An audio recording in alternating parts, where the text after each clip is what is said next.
This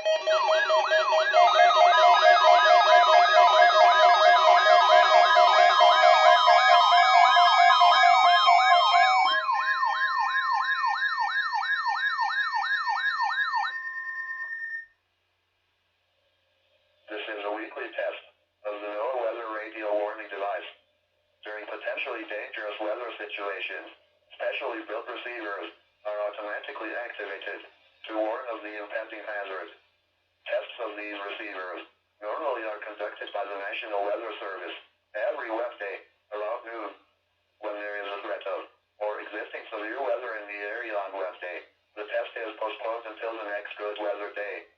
The warning alarm transmitted over this and other NOAA radio stations in southern Wisconsin will normally be activated for watches and warnings that affect the following Wisconsin counties: Richland, Vernon, Adams, Juneau, Marquette, Waushara, Winnebago, Calumet, Manitowoc, Sauk, Columbia, Green Lake, Fond du Lac, Sheboygan, Dodge, Washington, Ozaukee, Iowa, Dane, Jefferson, Waukesha, Milwaukee, Lafayette, Greene, Rock, Walworth, Racine and Kenosha, and the following Illinois counties: Stevenson, Boone, Winnebago, McHenry, and Lake, and all adjacent coastal waters of Lake Michigan.